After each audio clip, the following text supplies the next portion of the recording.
Bueno, seguimos con Primera de Crónicas, el capítulo 27 al 29. Bueno, en el capítulo 27, como el título dicen, otros oficiales de David.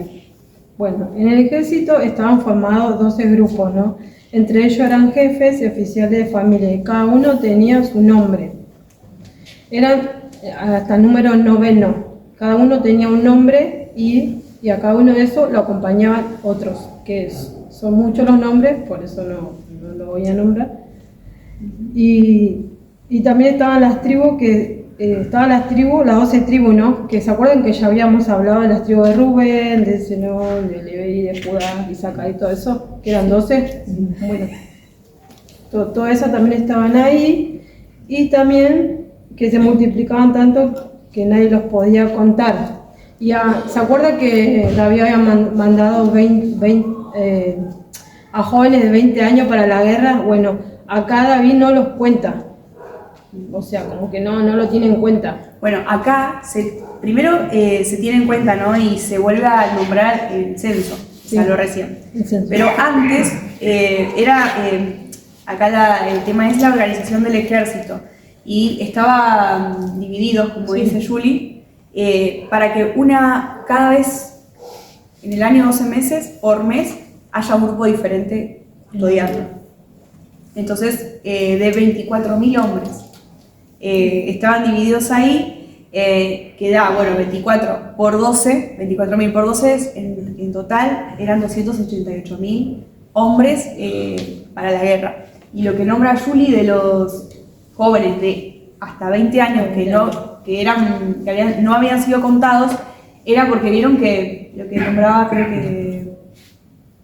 que Joab no era tan malo porque no le gustó la idea de censar, Porque había una ley. porque había una ley. Bueno, ni siquiera censó a esos jóvenes, como que no terminó de censar al pueblo.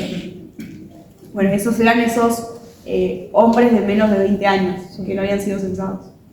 Bueno, y después siguen los que eran administradores, ¿no? De David, ahí en la tierra. Ahí habían 15.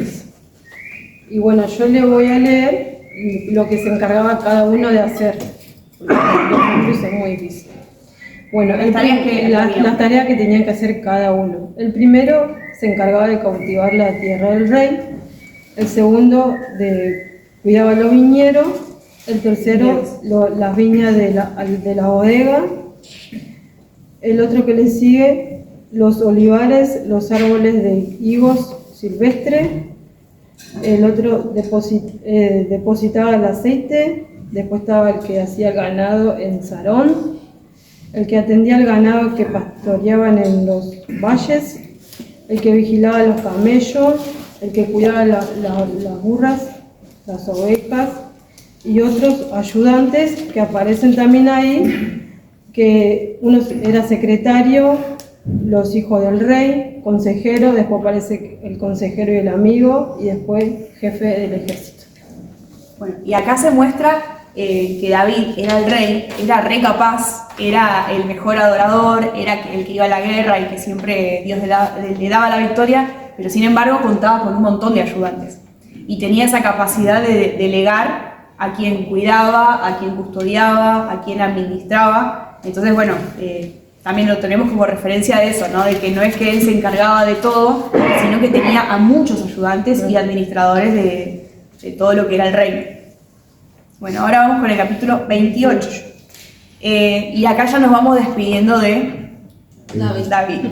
Y como título lleva Últimas instrucciones de David. Dice que David reunió a todos los jefes y autoridades de Israel, convocó a todos, se puso de pie. Acuérdense que David ya estaba muy viejito, pero en esta oportunidad hasta se puso de pie para comunicarles esto a toda la gente de Israel. Primeramente compartió su deseo. ¿Cuál era su deseo? Se dijo hace un rato. Lo que él quería hacer. Su deseo era construir el templo para que allí esté el arca del pacto. Pero sin embargo, el Señor no se lo permitió porque Había matado muchos. claro, como que no estaba apto para construir el templo. Sí. ¿Te acordás que yo te había dicho? ¿Qué pasó? Bueno, dale. Corte. Corte, dijo. Todo en blanco y negro, dale. Bueno, Dale. pasó que yo tenía que dar 28. Yo estaba viendo. Bueno, dale. Bueno, ella se quedó en que Que Dios no le permitió. Dios no le ¿Por qué? permitió a David porque había matado a muchos hombres en la guerra. Entonces él le dijo a su hijo Salomón que él se iba a encargar de edificar ese templo, ¿no? Espera. Entonces Dios le dijo a Salomón que él iba a gobernar en Israel y que Salomón iba a continuar el templo y le dijo que se esfuerce y que obedezca en todo lo que Dios le había dicho. Y bueno, le dijo que obedezca en todo lo que había dicho y que si él no obedecía en las cosas que le decía, que le iba a ir mal, que él tenía que obedecer tal como Dios le había dicho lo que él tenía que hacer. Sí, le dijo sí, y no deseches al Señor, porque si vos no desechás, el Señor te va a desechar a vos. Sí. Entonces luego David le dijo a su hijo Salomón: Dios conoce todos tus pensamientos y todas las intenciones de tu corazón. Yo estaré orando por ti para que vos puedas construir el templo. Y si no lo haces, Dios te va a castigar, ¿no? Como le he dicho. Dice, no te olvides de... Entonces David le dijo que sea fuerte y que se ponga a trabajar. Y su hijo Salomón, entonces David le entregó ahí todos sus planes, los planos, viste, como se había dicho anteriormente, cómo le iba a indicar cómo tenía que hacer. Bueno, acá... No, vieron que Moisés había hecho todo Sí. el plano, tenía, bueno, eso lo tenía David y se lo entregó a Salomón. Ese plano ya. Le entregó su plano y en ese plano decía cómo tenía que construir los edificios, los salones, los cuartos, los patios del templo, ¿no? En los cuartos estarían los sacerdotes y los ayudantes que vengan a trabajar por turnos. Y los utensilios, los tesoros y las ofrendas especiales. Dios también le dio el oro y David también entregó el oro y la plata necesaria para hacer todos los utensilios y los muebles que se usaría para los cultos en el templo. También le indicó cómo debería usarlo. Que se vuelve a repetir, los muebles, los utensilios, los candelabros, las lámparas, las mesas, donde se ponía el pan de consagración, los tenedores, los tazones, las jarras, las copas, los carros que se servían para mover los querubines, que con su alas extendidas cubrían el cofre del pacto de Dios. También quienes ayudarían y quedarían al lugar de Salomón para construir. Viste que se había dicho que iba a tener personas que lo iban a acompañar, y acá ya le pusieron a los que iban a estar con él para ese trabajo, y el pueblo en general. Bueno, por último, David le dice a su hijo Salomón: sé fuerte y valiente. Cumple con tu trabajo y construye el templo de Dios. No tengas miedo ni te desanimes, porque Dios siempre estará contigo. Él no te dará la espalda ni te abandonará. Eso me bendecía a mí porque como que esto es algo, una palabra que siempre se nos dice y no se nos lee, que como que se nos dice siempre que nos esforcemos, que no temamos, no tengamos miedo, porque Dios va a estar siempre con nosotros en todo momento y en lo que hagamos y cualquiera sea nuestra situación que estemos pasando. Amén. Amén. Y bueno, también en la Reina Valera dice manos a la obra. Cuando le dice ponte a trabajar, le dice manos a la obra. Así que también lo tomamos para nosotros de trabajar, de seguir la tarea que han comenzado los que ya han pasado. Y bueno, continuamos con el capítulo 29, donde David le sigue hablando al pueblo de Israel y le sigue hablando a la gente que se había reunido. Y bueno, les comparte y les dice: Dios ha elegido a Salomón para que me suceda como rey, para que le construya el templo. Sin embargo, él todavía, como se decía, ¿qué pasaba con Salomón? Era joven e inexperto. y no tiene experiencia para hacer un trabajo tan importante que era la construcción del templo y además reinar. Él construirá el templo para nuestro Dios y no se trata de la construcción de un palacio común y corriente, iba a ser donde iba a estar el arca del pacto. Bueno, y David dice, con mucho sacrificio he podido juntar todos los materiales. ¿Cuál había sido el sacrificio? Todas las batallas, ¿se acuerdan que cada vez que él ganaba el botín, lo llevaba para ir recaudando y recopilando todo el material para la construcción del templo? Los materiales eran oro, bronce, hierro, madera para los muebles y utensilios que deberían ser confeccionados. Y también había reunido muchas piedras preciosas de toda clase. Y bueno, dice, era tan grande mi amor por este templo, para mi Dios, para construir este templo, que además de todo lo que recaudé en todo este tiempo, voy a dar mis riquezas para que se construya el templo. Entonces, él antes de partir, entregó todo lo que tenía para la construcción del templo. Entonces, él entregó sus propias riquezas, 100.000 kilos de oro del más fino que existe, 230.000 kilos de plata, para recubrir las paredes del templo y sus edificios y para los muebles y utensilios que harán los artesanos. Y ahora David les da una propuesta a toda la gente que estaba allí. ¿Qué pudo haber propuesto? Que ellos también pongan. Que se pongan a trabajar, que ellos también Que lo pongan, ayuden a hacer. que lo ayuden. Dice, ¿quién de ustedes quiere demostrar hoy su amor por Dios dando una ofrenda para la construcción del templo? O sea, ¿quién se animaría a preguntar algo así, no? En estos tiempos.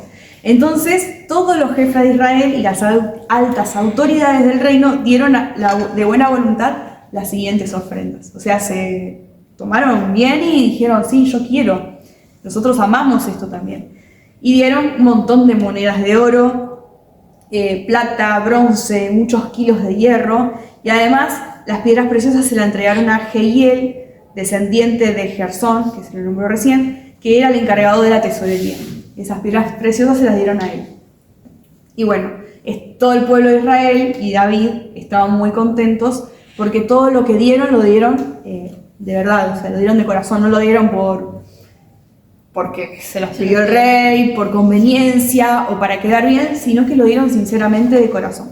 Y bueno, ahí David, siempre escribiendo salmos y alabando al Señor, aprovecha a que está junto al pueblo reunido y dice unas palabras al Señor y lo bendice. Vieron que siempre él alababa al Señor, comenzando y terminando sus salmos, y comienza: bendito seas, Dios de Israel, Dios de nuestro antepasado Jacob, bendito seas para siempre. A ti te pertenecen toda la gloria, toda la alabanza, y bueno, está buenísimo esto, ¿no? Porque dice, tú das las riquezas y el honor y tú dominas a todas tus criaturas.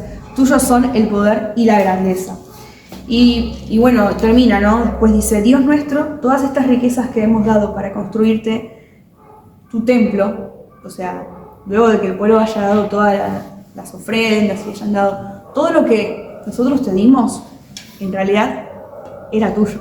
Porque si nosotros tenemos algo, es porque tú nos lo diste. Entonces, en sí, siempre todo esto fue tuyo.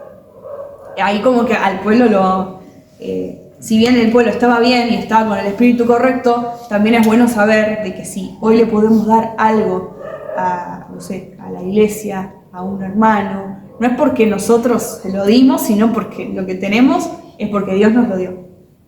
Bueno, dice,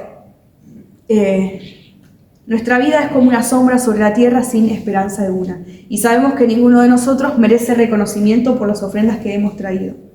Yo sé, Dios mío, que tú me das cuenta de nuestras intenciones y que te gusta que seamos sinceros. Y bueno, y ahí muestra, ¿no? De que muestra David, que era el que estaba más, digamos, a comparación del pueblo, más cercano a Dios, le enseña cómo Dios piensa, de que le gusta que uno se entregue y entregue todo lo que tiene con un corazón sincero. Dice, por eso me da una gran alegría saber que tu pueblo y yo te hemos presentado nuestras ofrendas de buena voluntad y con toda sinceridad. Y bueno, y ahí David le habla al Señor y dice, Señor, permite que el pueblo pueda construir el templo para ti, y que, bueno, que le des a mi hijo Salomón un deseo profundo por obedecerte. por obedecerte a ti. Y bueno, cuando termina David de hablarle al pueblo, dice, bueno, ahora alaben todos, canten, inclínense al Señor y alaben a Dios, al Dios de sus antepasados, a nuestro Dios. Y bueno, culmina con Israel reconociendo a Salomón como rey. Bueno, allí fue un día de fiesta. Al día siguiente le presentaron a Dios en nombre de todo Israel muchísimos animales para sacrificarlos y quemarlos en su honor. Bueno, y allí entregaron toros, carneros, corderos y ofrendas de vino. Ese día derramaron aceite sobre la cabeza de Salomón, que Salomón, y cada vez que se nombraba un rey, se lo ungía con aceite. Ahí sí hicieron con David, con Saúl. Bueno, hasta ahora habían habido 3 reyes, ¿no? Ya. O sea, Saúl, David y Salomón. Bueno, a estos 3 se los había ungido con aceite. Y el pueblo reconoció a Salomón como su rey y todos comieron y bebieron con alegría delante de Dios. Y bueno, y así Salomón tomó el lugar de David, su padre. Y bueno, todos los jefes del pueblo, los soldados más valientes y todos los hijos del rey David fueron leales y apoyaron al rey Salomón. Y bueno, y David decía, ¿no? Que Dios me había dado muchos hijos.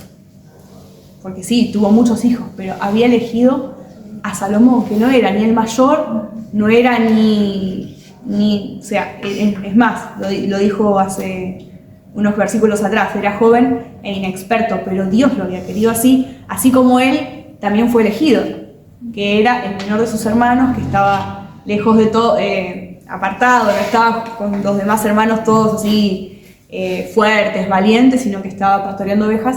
Fue elección divina, elección de Dios. Y bueno, Dios hizo que Salomón fuera grande, poderoso y famoso ante su pueblo, como no lo fue ningún otro rey en Israel. Y bueno, ahora sí, los últimos versículos están destinados a hablar sobre la muerte de David, que también está en Primera de Reyes, capítulo 2, versículo 10 y 12. Y bueno, David dice que reinó durante 40 años, 7 años reinó en Hebrón y los 33 años restantes en Jerusalén. Y murió tranquilamente cuando ya era muy viejito, ya era anciano, lleno de riquezas, lleno de honores, y en su lugar quedó su hijo Salomón. Y bueno, así termina el libro Primera de Crónicas. Vamos a hacer una vuelta. Terminamos Crónicas.